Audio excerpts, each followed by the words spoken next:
dari Abdullah ibn Mas'ud radhiyallahu an dari Nabi sallallahu alaihi wasallam. Dan di situ ada tambahan wa huwas shadiqul masduq. Nabi sallallahu alaihi wasallam adalah as-shadiq al-masduq. Apa yang dimaksud shadiq dan apa yang dimaksud masduq? Shadiq itu artinya jujur dalam ucapan. Masduq itu artinya jujur dalam wahyu yang disampaikan. Jadi benar dalam ucapannya dan benar pula wahyu yang disampaikan. Makanya Ali radhiyallahu an mengatakan, wallahi tidaklah Nabi sallallahu alaihi wasallam kadzab wala kudhib, dia tidak berdusta dan dia tidak didusta. Kalimat as-sadiq adalah keseharian Nabi sallallahu alaihi wasallam tidak berkata kecuali kejujuran. Disebut as-sadiq. Kalau ngomong tidak pernah dusta itu disebut sadiq. Adapun masduq, bahwa wahyu yang disampaikan Jibril dari Allah Azza wa Jalla kepada Nabi sallallahu alaihi wasallam adalah masduq. Memang dibenarkan. Bukan karang-karang Nabi sallallahu alaihi wasallam. Karena Allah Subhanahu wa taala berfirman, "Wa ma yantiqu 'anil hawa in huwa illa wahyun yuha." Rasul tidak pernah menyampaikan wahyu itu dari hawa nafsunya. Tapi Rasul menyampaikan wahyu itu memang wahyu yang diwahyukan kepadanya. Kenapa di sini Abdullah ibn Mas'ud radhiyallahu an memulai dengan kata-kata as-sadiq al-masduq? Dia benar ataupun jujur dalam kata-katanya dan dibenarkan wahyu yang disampaikan kepadanya. Kenapa didahului dengan kata-kata itu? Sementara di dalam 40 hadis ataupun lebih dalam kitab Arba'in Nawawi tidak ada kata-kata hadis yang dimulai dengan kata as-sadiq al-masduq, kecuali hadis Abdullah ibn Mas'ud. Karena yang akan disampaikan ini perkara gaib. Yang akan disampaikan ini bukan perkara biasa, tapi perkara gaib. Soal bagaimana manusia itu diciptakan di dalam janin seorang ibu, ini perkara gaib. Bukan perkara yang nampak. Makanya ketika Nabi sallallahu alaihi wasallam menjelaskan bahwa setelah usia 40 hari ketiga kalinya, berarti 120 hari, situ Allah Subhanahu wa taala mengutus malaikat untuk meniupkan ruh, kemudian mencatat rizkinya, mencatat ajalnya, mencatat amalnya, dan mencatat akhir hidupnya baik ataukah tidak baik. Ini kan semua perkara gaib. Kita tidak tahu. Makanya kemudian hadis ini dimulai dengan kalimat wa huwa shadiq al-masduq. Itu faedah dari kalimat as-sadiq wal masduq. Baik, sebelum saya menjelaskan tentang isi daripada hadis yang keempat dari hadis Arba'in Nawawi, sebagaimana biasa kita kenalan dulu dengan rawi hadis. Rawi hadis Abdullah ibn Mas'ud radhiyallahu an, kunyahnya adalah Abu Abdurrahman atau dikenal dengan Ibnu Ummi Abdi, dan dia adalah Abdullah ibn Mas'ud al-Hudhali dari kabilah Hudhal. Abdullah ibn Mas'ud radhiyallahu an yang meninggal pada tahun 32 Hijriah ini adalah seorang sahabat Rasul, dan dia orang faqih, orang cerdasnya dari kalangan sahabat Rasul. Dan dia seorang qari Al-Quran, bahkan seorang muhaddis, ahli hadis. Karena dia salah satu daripada perawi hadis Nabi sallallahu alaihi wasallam, dan dia juga termasuk as-sabiquna fil Islam. Orang yang mula-mula masuk Islam, tergolong dari 7 sahabat, dari 6 sahabat yang sebelumnya sudah masuk Islam. Dia nomor urut ke-7-nya. Karena dia yang mengatakan sendiri bahwa aku adalah orang yang ke-7 setelah 6 para sahabat yang sebelumnya masuk Islam. Artinya betul-betul di as-sabiqunal awwalun. Kemudian juga dia adalah pembantu Rasul, suka membawa sendal Nabi dan suka membawa siwak Nabi. Jadi kalau safar, Dia selalu membawa siwak Nabi. Kalau Nabi hendak bersiwak, diberikan siwak. Kalau Nabi hendak mencopot sandal, dicopotkan sandal. Kalau Rasul hendak memasang sandal, dipasangkan sandal. Dia adalah sahibu na'lai Nabi sallallahu alaihi wasallam, pemilik dua sandal Rasul dan juga siwaknya. Dia termasuk sahabat yang melakukan hijrah 2 kali. Hijrah pertama ke Ethiopia Habasyah, yang bernaung di Raja Ashamat bin Afjur atau Raja Ethiopia. Kemudian yang kedua hijrah ke Madinah. Artinya memang betul-betul dia mengalami tekanan-tekanan dakwah sehingga harus hijrah ke Habasyah, Ethiopia. Dan dia orang yang salat kedua kiblat. Pertama kiblat ke Baitul Maqdis, kemudian dialihkan kiblat ke Baitullah Al-Haram. Dan hebatnya dia orang yang pertama kali menjaharkan qiraah Al-Quran setelah Nabi di Mekah. Tidak ada orang berani ngaji di depan orang kecuali Abdullah ibn Mas'ud di zaman itu, di awal-awal Islam setelah Rasul. Dan Abdullah ibn Mas'ud juga pernah menjadi qadhi di zaman Khalifah Umar bin Khattab radhiyallahu anhu di Kufah, dan beliau meninggal saat kekhilafan Utsman ibn Affan radhiyallahu. Sedikit saya akan menjelaskan biografi Abdullah ibn Mas'ud radhiyallahu anhu. Sebab masuk Islamnya, jadi suatu ketika Nabi sallallahu alaihi wasallam dengan Abu Bakar ini sedang jalan-jalan. Rupanya berjumpalah Abdullah ibn Mas'ud yang ketika itu bekerja kepada seorang yang bernama Uqbah ibn Abi Mu'aid. Uqbah bin Abi Mu'aid orang paling celaka. Dialah yang meletakkan kotoran di pundak Rasul saat sujud. Lah Abdullah ibn Mas'ud ini bekerja kepada orang ini, Uqbah bin Abi Mu'aid. Di Nabi SAW dan Abu Bakar kemudian berjumpa dengan Abdullah bin Mas'ud yang sedang menggembala kambing. Jadi kata Nabi SAW, wahai Ummi Abdin, adakah kambing-kambing yang bisa diminum air susunya? Katanya Abdullah bin Mas'ud, dia mengatakan, wahai Tuan, saya tidak bisa memberikannya karena ini milik orang, saya hanya menjalankan amanah saja. Maka Rasul mengatakan, kalau begitu ya sudah, ada enggak kambing yang tidak ada air susunya? Maksudnya kambing itu tidak beranak. Akhirnya kata Abdullah bin Mas'ud, ada. Maka diserahkan kambing yang kering susunya, sama sekali ada susunya. Kemudian diusaplah kambing itu, tiba-tiba penuh air susu. Tentu hal seperti ini yang pertama kali dilihat oleh Abdullah bin Mas'ud, disangka sihir. Kok bisa mengusap kambing yang tidak mengeluarkan air susu, tiba-tiba air susunya penuh? Maka Abdullah bin Mas'ud pun tertarik ingin belajar. Dia mengatakan, ya Rasul alim, Rasul ajarkan itu ilmu itu kepadaku, kata. Maka Rasul SAW mengatakan, nanti kamu datang ke tempat saya. Akhirnya kemudian Abdullah bin Mas'ud menemui Rasul SAW dan Abu Bakar.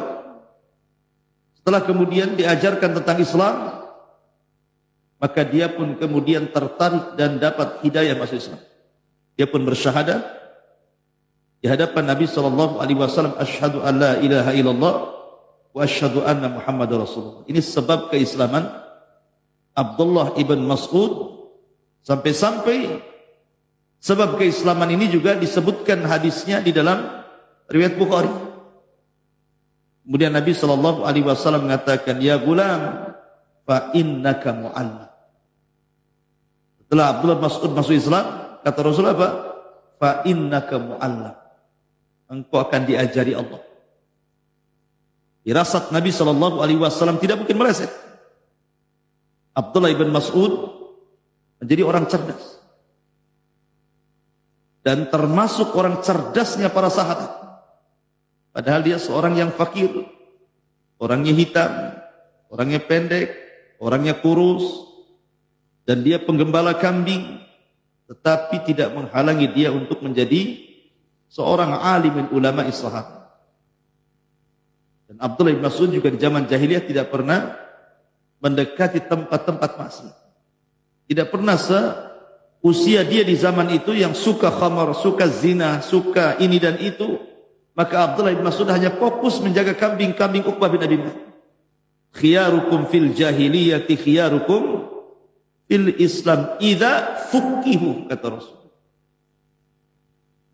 Orang yang baik di zaman jahiliyah, maka dia pun akan mendapatkan kebaikan setelah Islam apabila mereka dicerdaskan Allah, diberikan taufik oleh Allah Azza wa Jalla. Seperti Abdullah ibn Mas'ud radhiyallahu anhu.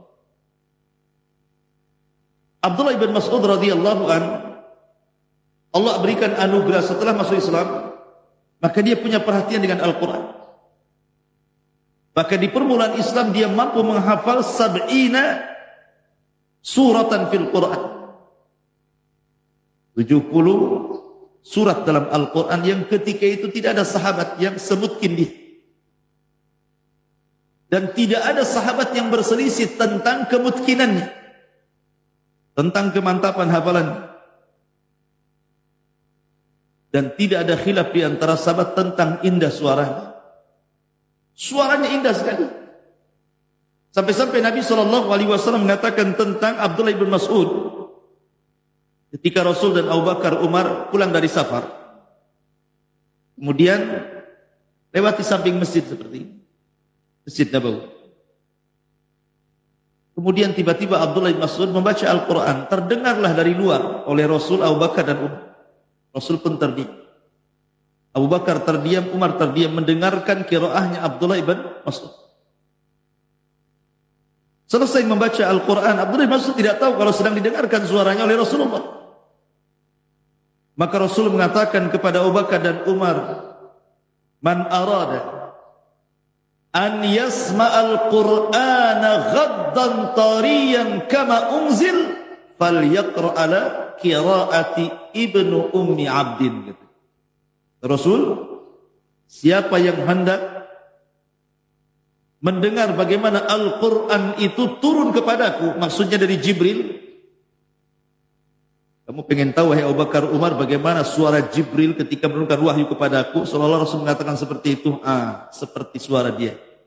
Siapa? Ibnu Ummi Abdin, maksudnya Abdullah ibn Mas'ud. Sejajarkan suaranya dengan Jibril. Makanya wajar, ikhwan, ketika Nabi SAW sedang duduk di Masjid Nabawi, kemudian Nabi memanggil Abdullah bin Mas'ud. Banyak para sahabat di sekitar. Kata Nabi SAW kepada Abdullah bin Mas'ud, "Iqra alayya al-Quran." Wahai Abdullah bin Mas'ud, bacakan kepadaku Al-Quran. Kata Abdullah bin Mas'ud radhiyallahu anhu, dia mengatakan, "Ya Rasulullah, aqra'u 'alaika al-Quran wal Qur'anu unzila ilaik?" Rasul, gimana saya akan membacakan Quran sementara Quran kan diturunkan kepadamu? Dari sini kata para ulama, ada faedah tentang istihbab, sunnahnya kita meminta dibacakan Al-Quran, terutama orang yang memang indah suaranya. Sebagaimana Rasul meminta kepada Abdullah bin Mas'ud untuk dibacakan Quran. Hebatnya Abdullah bin Mas'ud tidak membantah, tidak dengan kata-katanya dan mengatakan, "Ya Rasul, surat apa? Al-Baqarah kah, Al-Imran kah, An-Nisa kah?" Tidak. Selama Nabi SAW meminta baca Quran, maka dia tidak bertanya surat apa, langsung dibacakan. Dan dia membaca suratun Nisa sampai kepada ayat, "Fa kaifa idza ji'na min kulli ummatin bisyahid wa ji'na bika ala haula'i syahida." Bagaimana wahai Muhammad kalau seandainya kelak pada hari kiamat setiap umat akan didatangkan saksi kepada mereka, dan engkau akan aku jadikan saksi untuk mereka. Ketika kemudian sampai kepada surat ayat ini dalam surah An-Nisa, apa kata Rasul sallallahu alaihi wasallam? Hasbuka hasbuka ya Ibnu Mas'ud. Cukup wahai Ibnu Mas'ud. Maka tiba-tiba Nabi sallallahu alaihi wasallam kemudian langsung menangis. Kemudian Abdullah bin Mas'ud melihat Nabi sallallahu alaihi wasallam menangis seperti air yang direbus. Air rebus, atau dengar kalau air yang direbus itu. Begitulah Nabi SAW menangis. Dari sini ada adab yang bagus sekali. Tangisan Nabi SAW ketika membaca Al-Quran. Muncul sebuah kaidah yang disebutkan para ulama bahwa hifdzul hudud afdal min hifdzil huruf. Jadi seseorang ketika membaca Al-Quran, dia paham isi daripada apa yang dibaca jauh lebih baik dibandingkan dia hafal hurufnya saja. Antum tahu kenapa Yahudi disesatkan? Dan Allah katakan ghairil maghdub, mereka dilaknat. Sebagaimana Nasrani dhalin disesatkan. Karena muamalah mereka terhadap Taurat. Mereka hanya hafal huruf tapi tidak hafal hudud, tidak hafal isi di apa yang dibaca dalam huruf-huruf itu sehingga melanggar batasan-batasan. Makanya belajar Al-Quran itu tidak hanya sekedar menghafal huruf-hurufnya saja, tapi kalau bisa dipahami tafsirnya. Karena Nabi SAW menangis di sini karena paham isinya, paham apa yang dimaksud. Fakaifa idza ji'na min kulli ummatin bisyahid wa ji'na bika ala haula'i syahida. Rasul paham, makanya Rasul menangis. Dengan tangisan Rasulnya, makanya kemudian muncul sebuah kaidah para ulama bahwa menghafal Al-Quran dari segi hudud lebih baik dibandingkan menghafal Quran dari segi huruf. Baik, Abdullah bin Mas'ud radhiyallahu anhu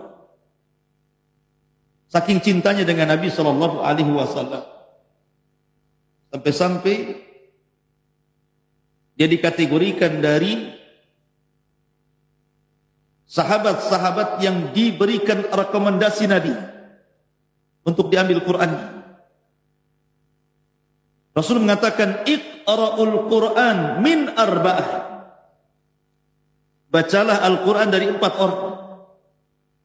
Dan Rasul menyebutnya urutan pertama Abdullah ibn Mas'ud, yang kedua Ubay ibn Ka'ab, yang ketiga Mu'ad ibn Jabal, yang keempat Salim maula Abi Hudzaifah. Kata Rasul, ambil Al-Quran dari 4 orang. Abdullah ibn Mas'ud, Ubay ibn Ka'ab, Mu'ad ibn Jabal, Salim maula Abi Hudzaifah. Abdullah ibn Mas'ud nomor urut pertama. Ya, karena Abdullah ibn Mas'ud sendiri adalah satu di antara sekian sahabat yang menjadi juru tulis wahyu. Sebagaimana Ubay bin Ka'ab punya catatan wahyu tersendiri. Kemudian juga Salim maula Abi Hudzaifah juga sama. Ali bin Abi Thalib, Muawiyah bin Abi Sufyan, mereka punya catatan mushaf tersendiri. Maka Abdullah ibn Mas'ud pun punya catatan mushaf tersendiri.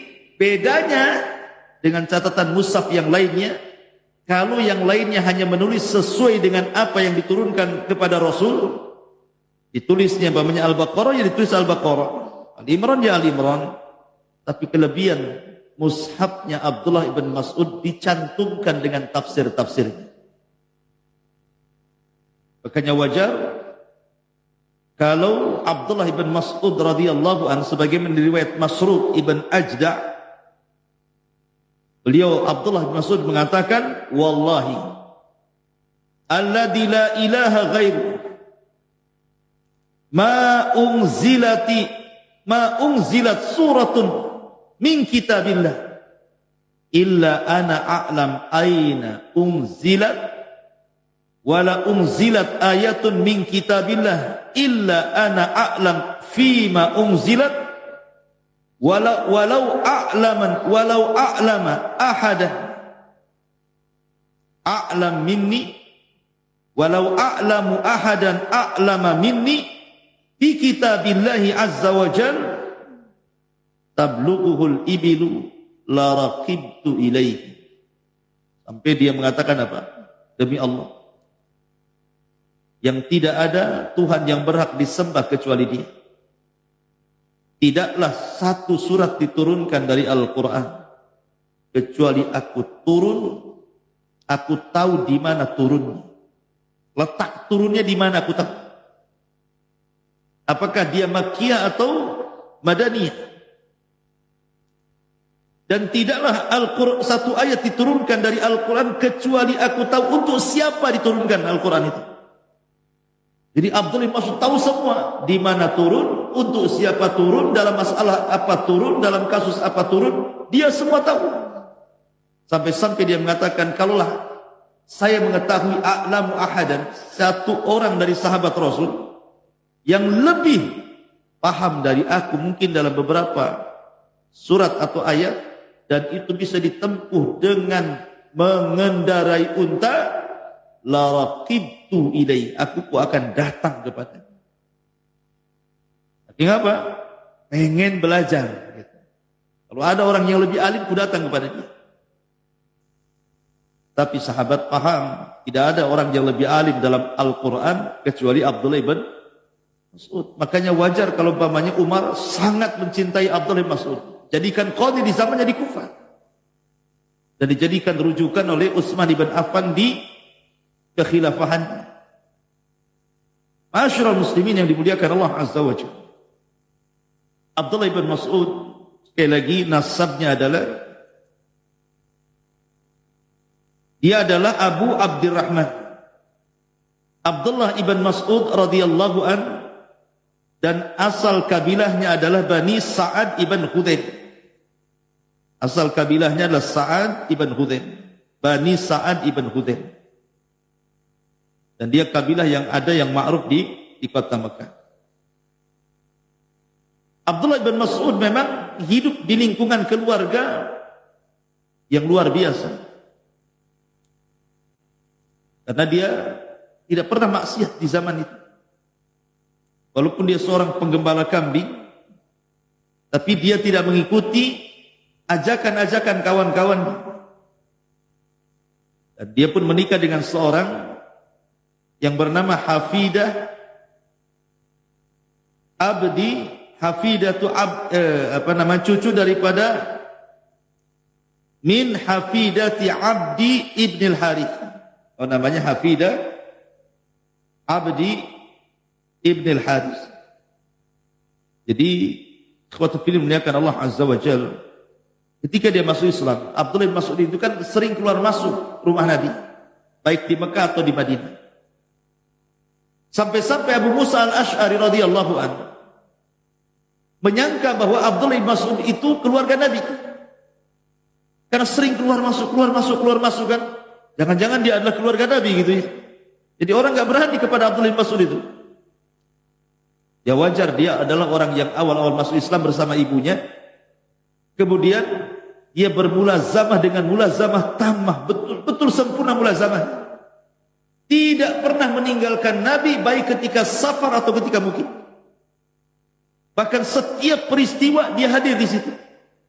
Tidak ada satupun peperangan yang dilakukan Rasul kecuali Abdullah ibn Mas'ud terlibat dalam peperangan itu. Mulai dari Badarnya, Uhudnya, Khandaqnya, dan semua peperangan.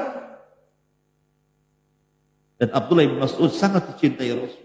Ketika dia naik ke pohon kurma,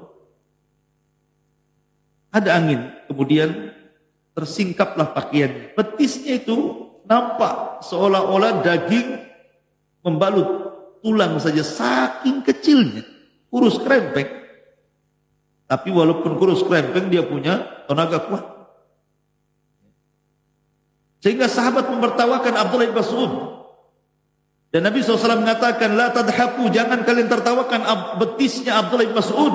Sebab kalau ditimbang kedua betisnya dengan gunung Uhud sana, masih berat kedua betisnya Abdullah bin Mas'ud, kata Rasul. Cukuplah hal itu kelebihan Abdullah ibn Mas'ud radhiyallahu anhu. Ma'asyiral muslimin yang dimuliakan Allah Azza wa Jalla, ketika sampai di Madinah, maka Rasul mempersaudarakan antara Muhajirin dan Ansar. Maka dia pun dipersaudarakan Rasul dengan Az-Zubair ibn Awwam radhiyallahu anhu.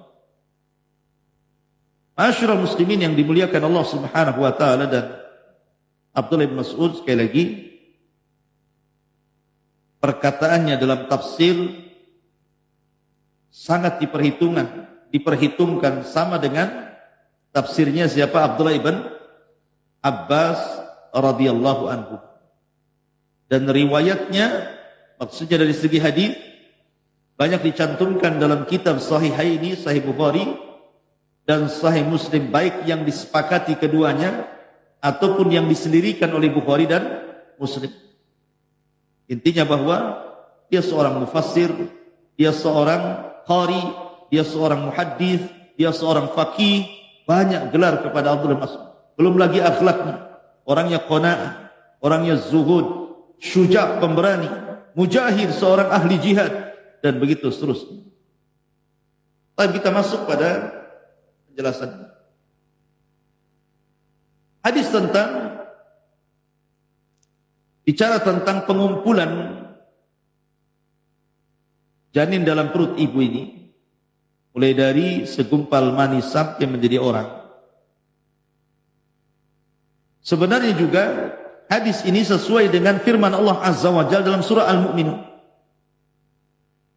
Dalam surah Al-Mu'minun ayat 12 sampai 16. Nanti antum cocokkan dalam surah Al-Mu'minun ayat 12 sampai 16 dengan hadis Abdullah ibn Mas'ud ini.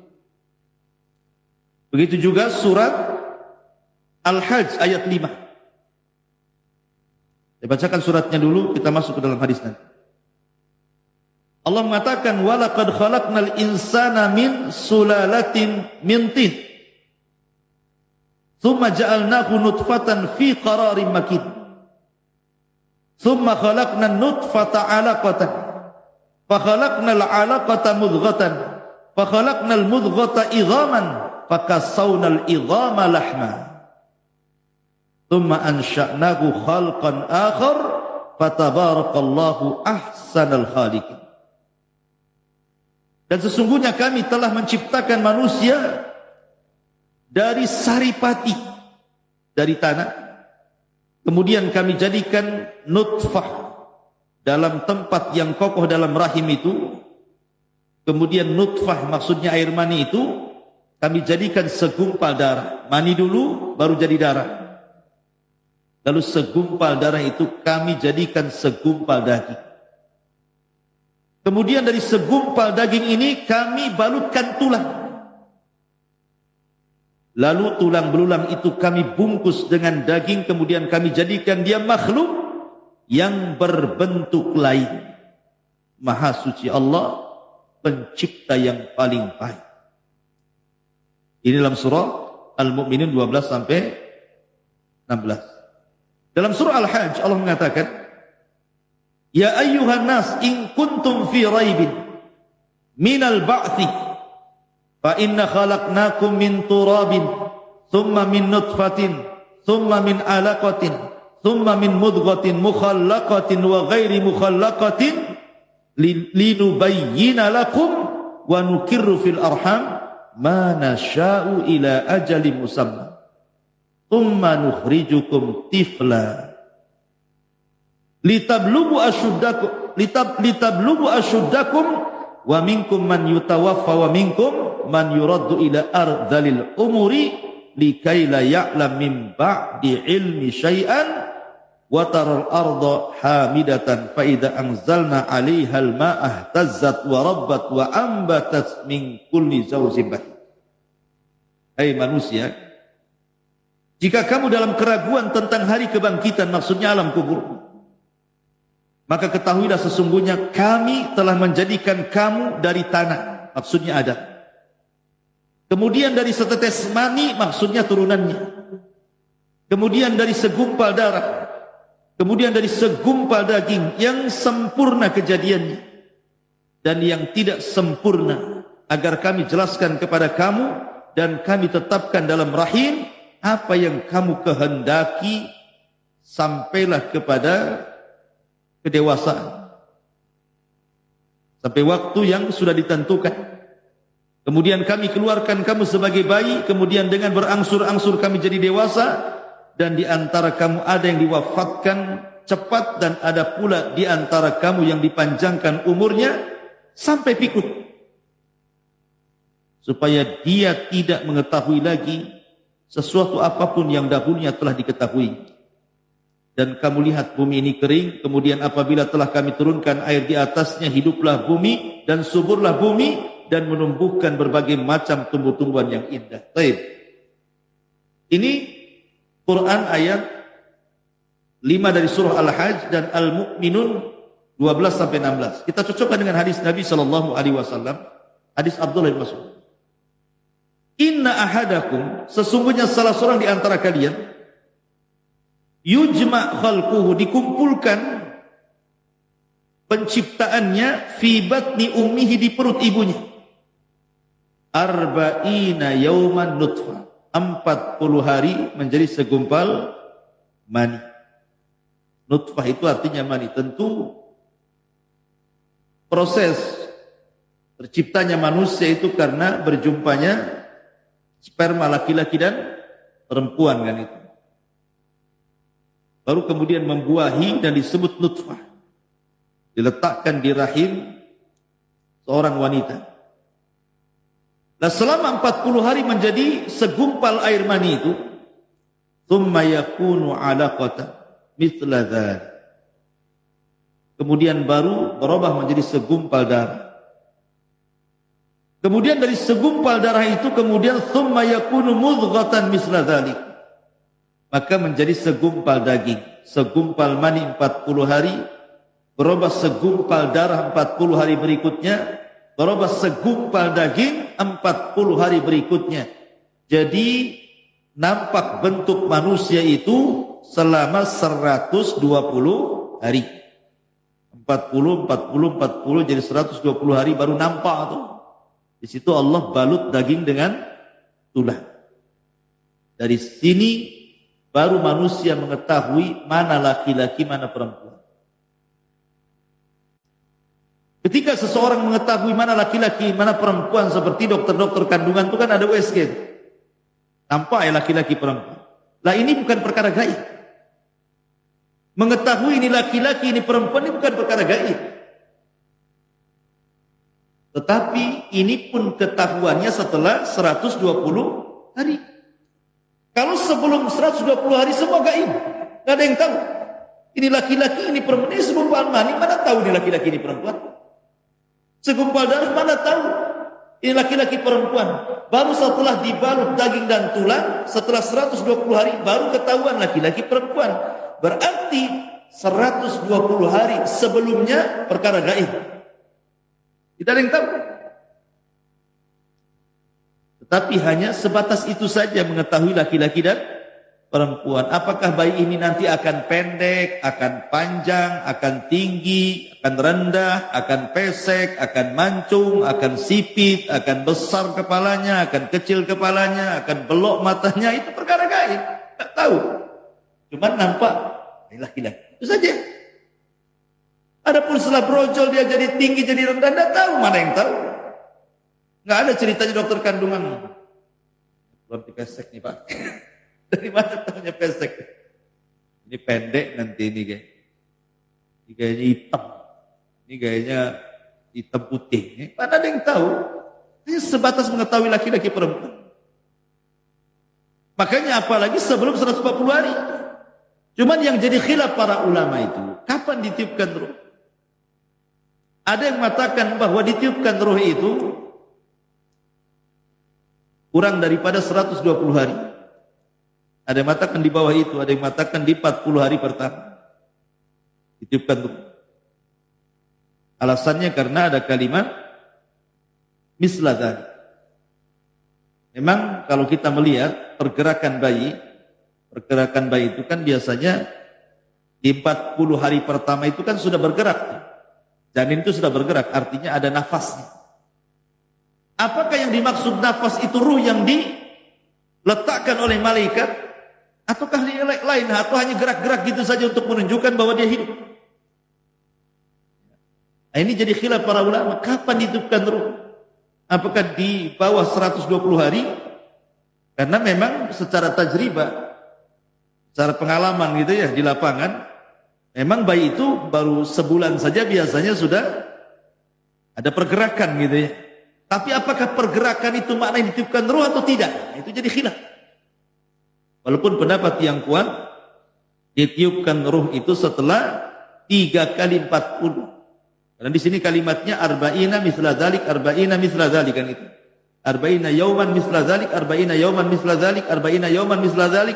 Artinya ditiupkan ruh itu setelah usia 4 bulan, 120 hari. Nah, baru kemudian ditiupkan ruh. Sejak itulah janin menjadi manusia. Makanya nanti akan terkait hukumnya. Yang keguguran setelah 4 bulan dengan keguguran sebelum 4 bulan itu ada hukum tersendiri. Contohnya seperti umpamanya, apakah orang yang keguguran sebelum 4 bulan dan keguguran setelah 4 bulan darahnya dianggap nifas atau bukan? Maka ulama mengatakan kalau kegugurannya sebelum 4 bulan maka tidak dianggap nifas, berarti masih wajib sholat. Kalau ada wanita keguguran di bawah 4 bulan, berarti walaupun mengeluarkan darahnya dianggap istihadah, bukan darah nifas. Makanya wajib sholat walaupun keluar darah. Dengan cara ya disumpel lah, dengan softtek, dengan apa gitu ya. Tapi kalau kegugurannya setelah 4 bulan, nah ini sudah masuk nifas. Karena yang dikeluarkan sudah manusia, sudah ada ruhnya. Kalau sebelumnya kan belum jadi manusia, belum ada ruhnya kan. Ini salah satu contoh. Ataupun kalau kegugurannya sebelum 4 bulan, itu bukan manusia, artinya bisa dikubur di mana saja. Tapi kalau sudah 4 bulan berarti sudah jadi manusia. Ya dikuburkan di kuburan kaum muslimin. Ya. Nah, seperti itu. Nanti kita akan jelaskan terkait hukum-hukum seputar ini. Baik, masyarakat muslimin yang dimuliakan Allah Subhanahu wa taala. Ada beberapa faedah yang bisa kita petik dari hadis ini sampai kalimat thumma yakunu alaqatan thumma yakunu mudghatan misla dzalik thumma yakunu mudghatan misla dzalik thumma yursal ilaihi al-malak. Kemudian diutus padanya malaikat, kemudian disuruh mencatat 4 perkara, rizkinya, ajalnya, amalnya, dan akhir hidupnya bahagia atau tidak. Yang pertama, penggalan hadis ini, bahwa manusia itu ketika di rahim orang tua, saat Allah menciptakan kita, itu ada 3 marhalah. 3 marhalah. Dari 120 hari itu menjadi 3 marhalah kan. 40 hari pertama segumpal mani. 40 hari kedua segumpal darah. 40 hari ketiga baru segumpal daging yang dibalut tulang. Artinya lihat bagaimana Allah Subhanahu wa taala berproses menciptakan. Kemudian antara jasad dengan ruh itu yang mana dulu diciptakan? Apakah jasad dulu diciptakan baru ruh? Atau ruh dulu diciptakan baru jasad? Maka di sini ada 2 pembahasan. Pertama penciptaan Adam, yang kedua penciptaan turunan Adam. Kalau yang dimaksud penciptaan Adam, maka jasad lebih utama atau lebih dulu diciptakan dibandingkan ruh. Karena Adam alaihi salatu wassalam diciptakan itu jasadnya dulu. Diambilnya tanah-tanah di bumi, kemudian oleh malaikat maut diangkat ke langit, kemudian dibentuk menjadi bentuk patung Adam seindah mungkin. Laqad khalaqnal insana fi ahsani taqwim. Baru setelah kemudian terbentuk jasad Adam, maka Allah ciptakan ruh, Allah masukkan ke dalam Adam. Dari sini menunjukkan bahwa kalau melihat penciptaan Adam berarti jasad dulu baru ruh. Tapi kalau anak turunannya terbalik, ruh dulu baru jasad. Karena ketika Allah Subhanahu wa taala menciptakan Adam dan sudah ditiupkan ruh, Allah usap pundak Adam. Dari pundak Adam itu keluar ribuan, jutaan, miliaran ruh. Dan itu akan jadi anak cucunya kelak. Jadi usap oleh Allah punggungnya, keluar semua ruh yang akan menjadi anak cucu Adam. Kemudian diletakkan di alam arwah. Kemudian Allah mengikat perjanjian ruh-ruh di alam arwah. Alastu bi rabbikum qalu bala. Bukankah aku Rabb kalian? Mereka mengatakan ya. Kau Rabb kami, kata orang-orang ruh-ruh yang ada di alam arwah itu. Baru setelah itu Allah ciptakan satu persatu jasad dari turunan Adam sampai kepada antum. Setiap Allah ciptakan jasad, ruhnya sudah ada, dikirim malaikat maut, masukkan dan begitu seterusnya. Artinya di sini bahwa kalau terkait dengan Adam berarti jasad dulu baru ruh, gitu ya. Kalau terkait dengan kita anak turunannya berarti ruh dulu baru jasad. Itu penciptaannya seperti itu. Kemudian dalam hadis ini juga bahwa ada malaikat-malaikat yang Allah tugaskan memang memasukkan ruh ke dalam jasad-jasad manusia. Kecuali kalau memang orang yang akan dilahirkan ini orang yang mulia, maka yang mengirim ruh juga bukan malaikat biasa. Siapa? Jibril. Seperti kisah Isa bin Maryam. Ketika Maryam keluar dari mihrabnya kemudian hendak buang hajat, tiba-tiba dihadang oleh seorang laki-laki tampan. Rupanya laki-laki tampan itu siapa? Jibril. Kemudian Jibril mengatakan, saya ini utusan Allah untuk meletakkan ruh anakmu dalam rahim. Jadi terkadang tidak semua ruh itu dibawa oleh malakul ruh kan itu ya. Tapi lihat dulu ini jasad ini kalau memang akan terlahir menjadi orang besar, orang mulia, maka Jibril turun tangan menunjukkan bahwa Jibril bukan hanya sekedar diamanahi muwakkal bil wahyi, memang ditugaskan untuk menyampaikan wahyu, tapi ada tugas-tugas yang lainnya. Salah satunya adalah menyampaikan ruh kepada orang yang akan diistimewakan Allah, seperti memasukkan ruh Isa ibnu Maryam kepada rahim Maryam. Tapi sahabat paham, tidak ada orang yang lebih alim dalam Al-Quran kecuali Abdullah ibn Mas'ud. Makanya wajar kalau umpamanya Umar sangat mencintai Abdullah ibn Mas'ud. Jadikan qadhi di zamannya di Kufah. Dan dijadikan rujukan oleh Utsman ibn Affan di kekhilafahan. Ma'asyiral muslimin yang dimuliakan Allah Azza wa Jalla. Abdullah ibn Mas'ud, sekali lagi nasabnya adalah dia adalah Abu Abdurrahman. Abdullah ibn Mas'ud radhiyallahu an, dan asal kabilahnya adalah Bani Sa'ad ibn Khudain. Asal kabilahnya adalah Sa'ad ibn Khudain. Bani Sa'ad ibn Khudain. Dan dia kabilah yang ada yang ma'ruf di kota Mekah. Abdullah ibn Mas'ud memang hidup di lingkungan keluarga yang luar biasa. Karena dia tidak pernah maksiat di zaman itu. Walaupun dia seorang penggembala kambing, tapi dia tidak mengikuti ajakan-ajakan kawan-kawannya. Dan dia pun menikah dengan seorang yang bernama Hafidah Abdi, Hafidatu cucu daripada min Hafidati Abdi ibn al-Harith. Namanya Hafidah Abdi ibn al-Harith. Jadi suatu film memuliakan Allah Azza wa Jalla. Ketika dia masuk Islam, Abdullah bin Mas'ud itu kan sering keluar masuk rumah Nabi, baik di Mekah atau di Madinah. Sampai-sampai Abu Musa al-Ash'ari radhiyallahu anhu menyangka bahwa Abdullah bin Mas'ud itu keluarga Nabi. Karena sering keluar masuk kan. Jangan-jangan dia adalah keluarga Nabi gitu ya. Jadi orang enggak berani kepada Abdullah bin Mas'ud itu. Ya wajar, dia adalah orang yang awal-awal masuk Islam bersama ibunya. Kemudian dia bermulazamah dengan mulazamah tammah, betul-betul sempurna mulazamah. tidak pernah meninggalkan Nabi baik ketika safar atau ketika mukim. Bahkan setiap peristiwa dia hadir di situ. Tidak ada satupun peperangan yang dilakukan Rasul kecuali Abdullah ibn Mas'ud terlibat dalam peperangan itu. Mulai dari Badarnya, Uhudnya, Khandaqnya, dan semua peperangan. Dan Abdullah ibn Mas'ud sangat dicintai Rasul. Ketika dia naik ke pohon kurma,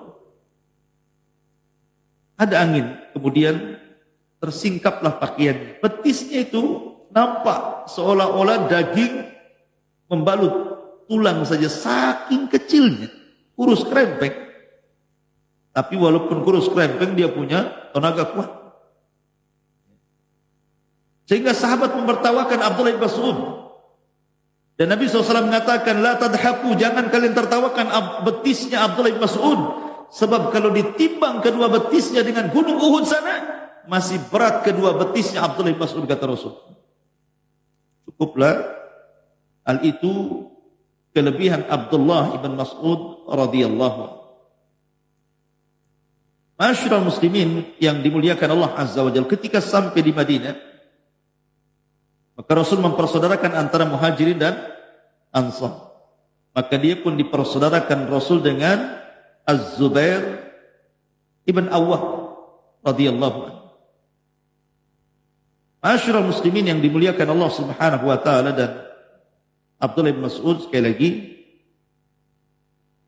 perkataannya dalam tafsir sangat diperhitungkan sama dengan tafsirnya siapa? Abdullah ibn Abbas radhiyallahu anhu.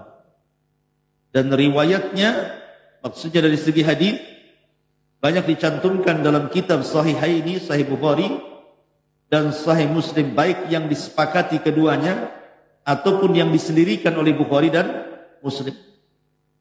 Intinya bahwa dia seorang mufassir, dia seorang qari, dia seorang muhaddis, dia seorang faqih, banyak gelar kepada Abdullah Mas'ud. Belum lagi akhlaknya, orangnya qanaah, orangnya zuhud, syuja', pemberani, mujahid, seorang ahli jihad, dan begitu seterusnya. Tapi kita masuk pada penjelasan hadis tentang bicara tentang pengumpulan janin dalam perut ibu ini, mulai dari segumpal mani sampai menjadi orang. Sebenarnya juga hadis ini sesuai dengan firman Allah Azza wa Jalla dalam surah Al-Mu'minun. Dalam surah Al-Mu'minun ayat 12 sampai 16. Nanti antum cocokkan dalam surah Al-Mu'minun ayat 12 sampai 16 dengan hadis Abdullah ibn Mas'ud. Begitu juga surat Al-Hajj ayat 5. Saya bacakan suratnya dulu, kita masuk ke dalam hadis nanti. Allah mengatakan, walaqad khalaqnal insana min sulalatin min tin, thumma ja'alnahu nutfatan fi qararin makin, thumma khalaqnan nutfata 'alaqatan, fa khalaqnal 'alaqata mudghatan, fa khalaqnal mudghata idhaman, fa kassawnal idhama lahma, thumma ansha'nahu khalqan akhar, fatabarakallahu ahsanal khaliqin.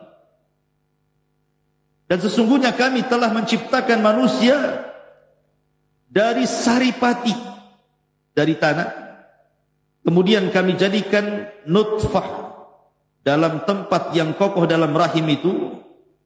Kemudian nutfah maksudnya air mani itu kami jadikan segumpal darah. Mani dulu baru jadi darah. Lalu segumpal darah itu kami jadikan segumpal daging. Kemudian dari segumpal daging ini kami balutkan tulang. Lalu tulang belulang itu kami bungkus dengan daging, kemudian kami jadikan dia makhluk yang berbentuk lain. Maha suci Allah, pencipta yang paling baik. Ini dalam surah Al-Mu'minun 12 sampai 16. Dalam surah Al-Hajj Allah mengatakan, ya ayyuhan nas in kuntum fi raibin minal ba'thi fa inna khalaqnakum min turabin thumma min nutfatin thumma min alaqatin thumma min mudghatin mukhallaqatin wa ghairi mukhallaqatin linubayyina lakum wa nukirru fil arham ma nasha'u ila ajalin musamma thumma nukhrijukum tifla litablugu asyuddakum wa minkum man yutawaffa wa minkum man yuraddu ila ardhalil umuri likai la ya'lam min ba'di ilmi syai'an wa taral arda hamidatan fa idza anzalna 'alaihal ma'a ihtazzat wa rabbat wa ambatat min kulli zawjin bahij. Hai manusia, jika kamu dalam keraguan tentang hari kebangkitan, maksudnya alam kubur, maka ketahuilah sesungguhnya kami telah menjadikan kamu dari tanah, maksudnya Adam. Kemudian dari setetes mani, maksudnya turunannya. Kemudian dari segumpal darah. Kemudian dari segumpal daging yang sempurna kejadiannya.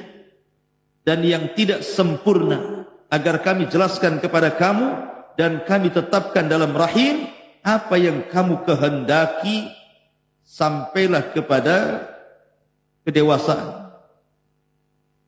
Sampai waktu yang sudah ditentukan. Kemudian kami keluarkan kamu sebagai bayi, kemudian dengan berangsur-angsur kami jadi dewasa, dan di antara kamu ada yang diwafatkan cepat, dan ada pula di antara kamu yang dipanjangkan umurnya sampai pikun. Supaya dia tidak mengetahui lagi sesuatu apapun yang dahulunya telah diketahui. Dan kamu lihat bumi ini kering, kemudian apabila telah kami turunkan air di atasnya, hiduplah bumi dan suburlah bumi dan menumbuhkan berbagai macam tumbuh-tumbuhan yang indah. Baik. Ini Quran ayat 5 dari surah Al-Hajj dan Al-Mu'minun 12 sampai 16. Kita cocokkan dengan hadis Nabi sallallahu alaihi wasallam, hadis Abdullah bin Mas'ud. Inna ahadakum, sesungguhnya salah seorang di antara kalian, yujma' khalquhu, dikumpulkan penciptaannya, fi batni ummihi, di perut ibunya, arba'ina yauman nutfah, 40 hari menjadi segumpal mani. Nutfah itu artinya mani. Tentu proses terciptanya manusia itu karena berjumpanya sperma laki-laki dan perempuan, kan itu. Baru kemudian membuahi dan disebut nutfah. Diletakkan di rahim seorang wanita. Nah, selama 40 hari menjadi segumpal air mani itu, thumma yakunu 'alaqatan mithla dzalik. Kemudian baru berubah menjadi segumpal darah. Kemudian dari segumpal darah itu kemudian thumma yakunu mudghatan mithla dzalik. Maka menjadi segumpal daging, segumpal mani 40 hari, berubah segumpal darah 40 hari berikutnya, berubah segumpal daging 40 hari berikutnya. Jadi nampak bentuk manusia itu selama 120 hari. 40 jadi 120 hari baru nampak tuh. Di situ Allah balut daging dengan tulang. Dari sini baru manusia mengetahui mana laki-laki, mana perempuan. Ketika seseorang mengetahui mana laki-laki, mana perempuan, seperti dokter-dokter kandungan itu kan ada USG. Nampak ya laki-laki perempuan. Lah ini bukan perkara gaib. Mengetahui ini laki-laki, ini perempuan, ini bukan perkara gaib. Tetapi ini pun ketahuannya setelah 120 hari. Kalau sebelum 120 hari semua gaib. Gak ada yang tahu. Ini laki-laki, ini perempuan, ini segumpal mani, mana tahu ini laki-laki, ini perempuan. Segumpal darah mana tahu ini laki-laki perempuan. Baru setelah dibalut daging dan tulang, setelah 120 hari baru ketahuan laki-laki perempuan. Berarti 120 hari sebelumnya perkara gaib. Kita ada yang tahu. Tetapi hanya sebatas itu saja mengetahui laki-laki dan perempuan. Apakah bayi ini nanti akan pendek, akan panjang, akan tinggi, akan rendah, akan pesek, akan mancung, akan sipit, akan besar kepalanya, akan kecil kepalanya, akan belok matanya, itu perkara gaib. Tak tahu. Cuma nampak laki-laki. Itu saja. Adapun setelah brojol dia jadi tinggi, jadi rendah, tidak tahu, mana yang tahu. Nggak ada ceritanya dokter kandungan. Belum dipesek nih Pak. Dari mana tahunya pesek? Ini pendek nanti ini kayak. Ini kayaknya hitam. Ini kayaknya hitam putih. Mana ada yang tahu? Ini sebatas mengetahui laki-laki perempuan. Makanya apalagi sebelum 140 hari. Cuman yang jadi khilaf para ulama itu, kapan ditiupkan ruh? Ada yang mengatakan bahwa ditiupkan ruh itu kurang daripada 120 hari. Ada yang mengatakan di bawah itu, ada yang mengatakan di 40 hari pertama. Ditiupkan ruh. Alasannya karena ada kalimat misla dzalik. Memang kalau kita melihat pergerakan bayi itu kan biasanya di 40 hari pertama itu kan sudah bergerak. Janin itu sudah bergerak, artinya ada nafasnya. Apakah yang dimaksud nafas itu ruh yang diletakkan oleh malaikat? Ataukah lain atau hanya gerak-gerak gitu saja untuk menunjukkan bahwa dia hidup? Nah, ini jadi khilaf para ulama, kapan ditiupkan ruh? Apakah di bawah 120 hari? Karena memang secara tajribah, secara pengalaman gitu ya di lapangan, memang bayi itu baru sebulan saja biasanya sudah ada pergerakan gitu ya. Tapi apakah pergerakan itu maknanya ditiupkan ruh atau tidak? Itu jadi khilaf. Walaupun pendapat yang kuat, ditiupkan ruh itu setelah 3 kali 40. Karena di sini kalimatnya arba'ina misla dzalik, arba'ina misla dzalik kan itu. Arba'ina yauman misla dzalik, arba'ina yauman misla dzalik, arba'ina yauman misla dzalik. Artinya ditiupkan ruh itu setelah usia 4 bulan, 120 hari. Nah, baru kemudian ditiupkan ruh. Sejak itulah janin menjadi manusia. Makanya nanti akan terkait hukumnya. Yang keguguran setelah 4 bulan dengan keguguran sebelum 4 bulan itu ada hukum tersendiri. Contohnya seperti umpamanya, apakah orang yang keguguran sebelum 4 bulan dan keguguran setelah 4 bulan darahnya dianggap nifas atau bukan? Maka ulama mengatakan kalau kegugurannya sebelum 4 bulan maka tidak dianggap nifas, berarti masih wajib sholat. Kalau ada wanita keguguran di bawah 4 bulan, berarti walaupun mengeluarkan darahnya dianggap istihadah, bukan darah nifas. Makanya wajib sholat walaupun keluar darah. Dengan cara ya disumpel lah, ya, dengan softtek, dengan apa gitu ya. Tapi kalau kegugurannya setelah 4 bulan, nah ini sudah masuk nifas. Karena yang dikeluarkan sudah manusia, sudah ada ruhnya. Kalau sebelumnya kan belum jadi manusia, belum ada ruhnya kan. Ini salah satu contoh. Ataupun kalau kegugurannya sebelum 4 bulan, itu bukan manusia, artinya bisa dikubur di mana saja. Tapi kalau sudah 4 bulan berarti sudah jadi manusia. Ya dikuburkan di kuburan kaum muslimin. Ya, nah, seperti itu. Nanti kita akan jelaskan terkait hukum-hukum seputar ini. Baik, masyarul muslimin yang dimuliakan Allah Subhanahu wa taala. Ada beberapa faedah yang bisa kita petik dari hadis ini sampai kalimat thumma yakunu alaqatan thumma yakunu mudghatan misla dzalik thumma yakunu mudghatan misla dzalik thumma yursal ilaihi al-malak. Kemudian diutus padanya malaikat, kemudian disuruh mencatat 4 perkara, rizkinya, ajalnya, amalnya, dan akhir hidupnya bahagia atau tidak. Yang pertama, penggalan hadis ini, bahwa manusia itu ketika di rahim orang tua, saat Allah menciptakan kita, itu ada 3 marhalah. 3 marhalah. Dari 120 hari itu menjadi 3 marhalah kan. 40 hari pertama segumpal mani. 40 hari kedua segumpal darah. 40 hari ketiga baru segumpal daging yang dibalut tulang. Artinya lihat bagaimana Allah Subhanahu wa taala berproses menciptakan. Kemudian antara jasad dengan ruh itu yang mana dulu diciptakan? Apakah jasad dulu diciptakan baru ruh? Atau ruh dulu diciptakan baru jasad? Maka di sini ada dua pembahasan. Pertama penciptaan Adam, yang kedua penciptaan turunan Adam. Kalau yang dimaksud penciptaan Adam, maka jasad lebih utama atau lebih dulu diciptakan dibandingkan ruh. Karena Adam alaihi salatu wassalam diciptakan itu jasadnya dulu. Diambilnya tanah-tanah di bumi, kemudian oleh malaikat maut diangkat ke langit, kemudian dibentuk menjadi bentuk patung Adam seindah mungkin. Laqad khalaqnal insana fi ahsani taqwim. Baru setelah kemudian terbentuk jasad Adam, maka Allah ciptakan ruh, Allah masukkan ke dalam Adam. Dari sini menunjukkan bahwa kalau melihat penciptaan Adam berarti jasad dulu baru ruh. Tapi kalau anak turunannya terbalik. Ruh dulu baru jasad. Karena ketika Allah Subhanahu wa taala menciptakan Adam dan sudah ditiupkan ruh, Allah usap pundak Adam.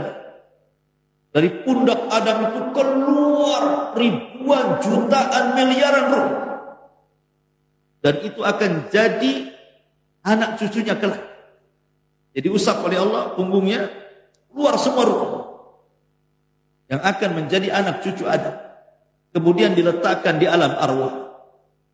Kemudian Allah mengikat perjanjian ruh-ruh di alam arwah. Alastu bi rabbikum qalu bala. Bukankah aku Rabb kalian? Mereka mengatakan ya. Kau Rabb kami, kata orang-orang ruh-ruh yang ada di alam arwah itu. Baru setelah itu Allah ciptakan satu persatu jasad dari turunan Adam sampai kepada antum. Setiap Allah ciptakan jasad, ruhnya sudah ada, dikirim malaikat maut, dimasukkan dan begitu seterusnya. Artinya di sini bahwa kalau terkait dengan Adam berarti jasad dulu baru ruh, gitu ya. Kalau terkait dengan kita anak turunannya berarti ruh dulu baru jasad. Itu penciptaannya seperti itu. Kemudian dalam hadis ini juga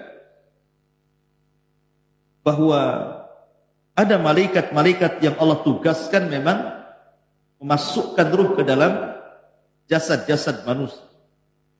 Kecuali kalau memang orang yang akan dilahirkan ini orang yang mulia, maka yang mengirim ruh juga bukan malaikat biasa. Siapa? Jibril. Seperti kisah Isa bin Maryam.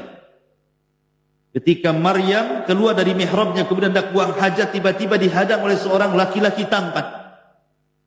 Rupanya laki-laki tampan itu siapa? Jibril. Kemudian Jibril mengatakan, saya ini utusan Allah untuk meletakkan ruh anakmu dalam rahim. Jadi terkadang tidak semua ruh itu dibawa oleh malakul ruh kan gitu ya. Tapi lihat dulu ini jasad ini kalau memang akan terlahir menjadi orang besar, orang mulia, maka Jibril turun tangan. Menunjukkan bahwa Jibril bukan hanya sekedar diamanahi muwakkal bil wahyi, memang ditugaskan untuk menyampaikan wahyu, tapi ada tugas-tugas yang lainnya. Salah satunya adalah menyampaikan ruh kepada orang yang akan diistimewakan Allah, seperti memasukkan ruh Isa ibnu Maryam kepada rahim Maryam.